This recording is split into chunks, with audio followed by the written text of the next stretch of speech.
Would you become a ghoul? Yes, I am serious. This is not sarcasm. I'm seriously asking you whether or not you would voluntarily become one of these unsightly fellows.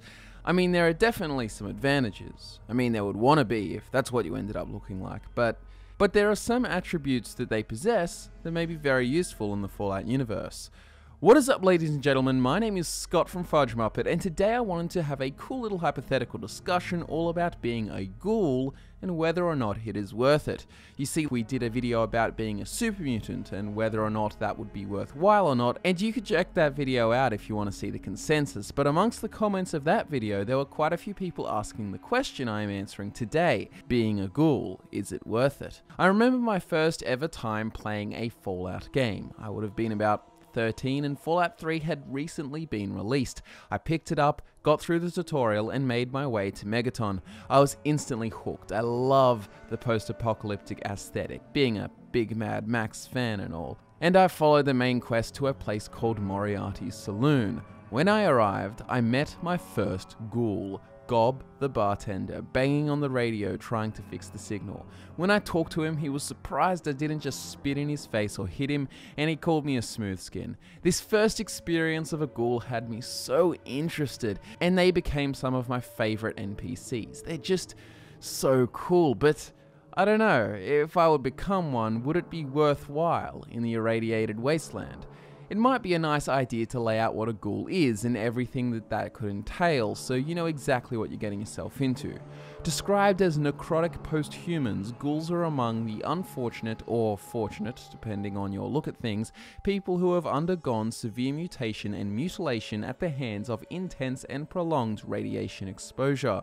This usually results in severe, unsightly disfigurement, blessing the individual with the appearance of a zombie, melted, ravaged flesh, exposed ligaments, and all kinds of fucked up exteriors. It's not the most aesthetically pleasing combination of physical traits. Now, this same mutation that causes the zombification of these people is also the same mutation that grants them extended lifespans, with many cases of ghouls being around since before the bombs fell over 200 years ago. They have also been given an immunity to potentially lethal or harmful radiation that would make the common post-apocalyptic survivor very, very sick. In fact, in some cases, radiation has even proved to be helpful for the ghouls as it heals their physical wounds, preventing death. Another feature that seems to be common with the mutated humans of the wastelands is that their dick doesn't work anymore. They are in fact sterile. Now, funnily enough, they often experience a lack of strength resulting from the decaying muscle and tissue all over their body, but on the flip side, they have heightened senses, making them far more perceptive, which is a good trait to have in the dangerous wastelands. Now, a thing to keep in mind about the necrosis of the flesh is that it happens very slowly over a long period of time. And there is evidence to suggest that it gets worse with age, albeit a very slowed process. For example, Raoul in Fallout New Vegas is a ghoul that has been around since before the war, and therefore has been a ghoul for a long time, but he still mentions that he is no longer as swift and agile as he was in his youth, and every time he is made to crouch in sneak mode, he complains of knee problems, indicating further knee decay over the years. Now, the final attribute to consider is their intelligence. Most ghouls retain their level of intelligence they had before they were transformed by the radiation, at least initially, because what seems to happen with many ghouls that you see is that their minds have completely degraded and have been reduced to their primal instincts, leaving the feral ghouls that you see around today. This doesn't always seem to happen, as evidenced by many ghouls over 200 years old, but in some cases the mutations seem to slowly decay their brain until they are nothing but rabid feral animals, which of course doesn't help their reputation with the human townsfolk of post-apocalyptic settlements, many of them fearing feral ghouls and lumping in intelligent ghouls with them, hating them all equally. There is one last difference I guess I should talk about, and that is glowing ghouls. These feral ghouls have spent the last 200 years drinking nothing but Mountain Dew. Their glowy green shit allows them to withstand a lot more damage, plus they constantly emit radiation which heals nearby ghouls. Most of the time, they are completely feral and insane, but there are rare cases of sentient glowing ones like Jason Bright in Fallout New Vegas' RepCon test site. This would make you far more useful to a community of ghouls with you and your pals, but overall it doesn't change too much. In fact, if you are by yourself, you will be hated even more by humans because of the fact your Mountain Dew body constantly emits radiation, making everyone sick. So let's summarize and lay it all out in points so it's far easier for you to make a decision. As a ghoul, the pros are you age very, very slowly, giving you longer life. You are immune to radiation, with it possibly even healing you. You have heightened senses. Oh, and I forgot to mention before, but it seems that feral ghouls don't seem to bother attacking you. Now the cons are you will look pretty nasty and your flesh will decay for the rest of your existence, possibly extending to your muscle and who knows what else. This impacts your strength to a degree and you won't be making any babies, but you will have a hard time finding people who want to make babies with you anyways, looking like a walking corpse and all. The final big con is the fact that your brain could decay and eventually you could end up a feral monster preying on passerbys. Overall, I don't think it's worth it, not in the vast majority of situations.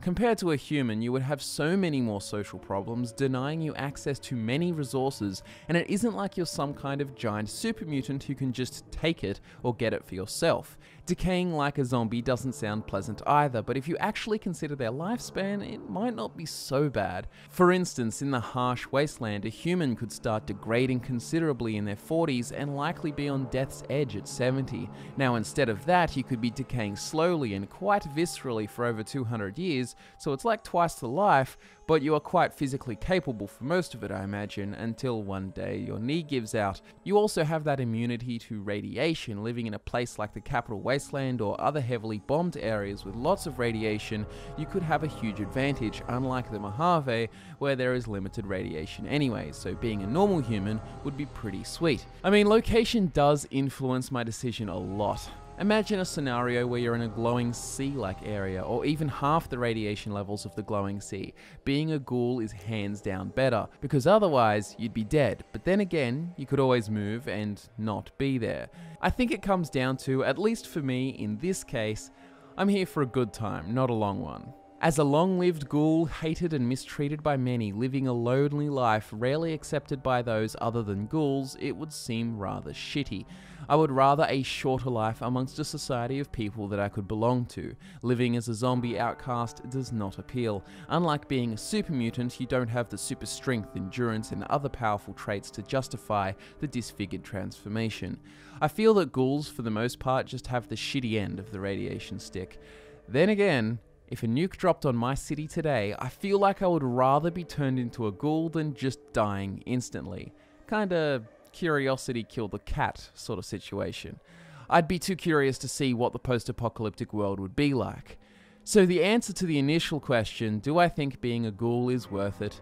No, not in the context of choice. If I could choose to be a human or a ghoul, I would take human every day.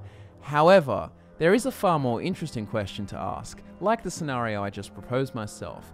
If a nuclear war broke out and a missile just hit your city and the radiation was going to wave over you, would you rather die instantly or be mutated into a ghoul? Zombie appearance and all, I feel like that in this scenario, I would rather live as a ghoul. That is the main question I'm curious to see answered by you guys. So answer in the comments below.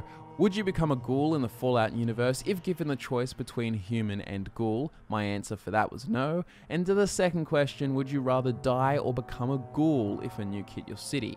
My answer was become a ghoul. Now, I'm very curious to see everyone's answers, so comment below. If you like this kind of video with these hypothetical discussions, feel free to drop some suggestions down below, or you can use our social media links like Twitter to tweet your suggestions at us. Like the video if you enjoyed it, guys. Subscribe for more. My name is Scott from FudgeMuppet, and I'll be back to nerd out with you again next time.